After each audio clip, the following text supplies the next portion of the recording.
किसी गाँव में हरिया और रान का बेटा रामू रहता था। रामू बहुत उदास था। हरिया अपने बेटे रामू के पास जाता है और बोलता है, उदास रामू, मत हो उदास, हमारी गरीबी भी दूर होगी, हम भी अच्छे अच्छे पकवान खाएंगे। रामू, तुम भी नए नए खिलौनों से खेलोगे। बोलने के बाद हरिया का पैसा कमाने के लिए घर से बाहर चला जाता है। बाहर गाँव में इधर उधर पैसा कमाने के लिए भटकता रहता है। वह एक गांव से दूसरे जगह, वह दूसरे गांव से तीसरे जगह पैसे की तलाश में, काम के लिए काम की तलाश में इधर से उधर भटकता रहता है। रास्ते में जाते जाते उसे एक सेठ जी दिखाई पड़ते हैं। वह सेठ जी को देखकर रुक जाता है और बोलता है, मुझे पैसों की जरूरत है सेठ जी, मुझे कोई काम दे दीजिए, मुझे कोई काम दे दीजिए सेठ जी। आपके यहाँ अगर कोई काम हो तो मुझे दे दीजिए, मैं वो काम कर लूँगा, मुझे पैसे की बहुत ज़रूरत है। यह सुनकर सेठ जी बोलते हैं, मैं तुम्हें तो काम दे दूंगा, पर मेरी एक शर्त है। अगर वो शर्त पूरा कर लोगे तो मैं तुम्हें काम दे दूंगा।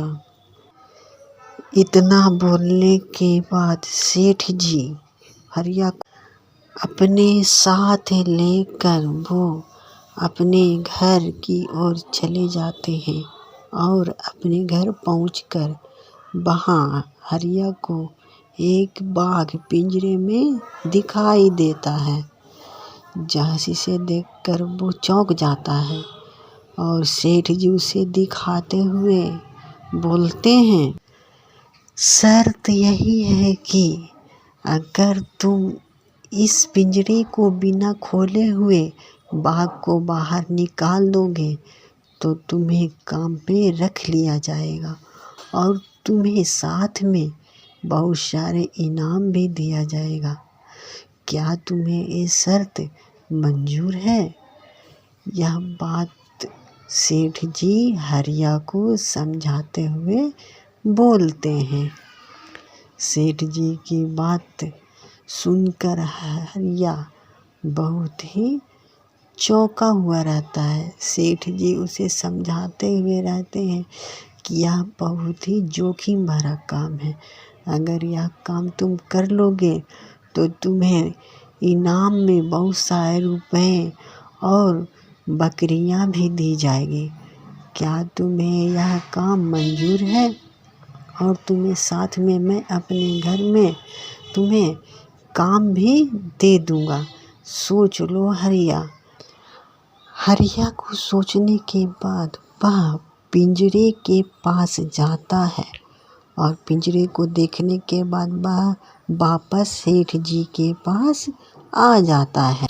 हरिया बोलता है, आपका शर्त मुझे मंजूर है सेठ जी, मैं पिंजरे को बिना खोले हुए बाघ को बाहर निकाल लूंगा पिंजरे से। आपकी शर्त मुझे मंजूर है, कृपया मुझे इसे करने की अनुमति दे दीजिए।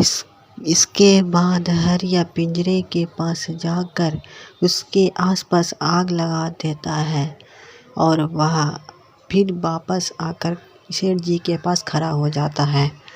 पिंजरे के पास आग लगने से उसकी गर्मी से पिंजरा धीरे धीरे पिघलने लगता है। यह सब सेठ जी बड़े ध्यान से देख रहे थे।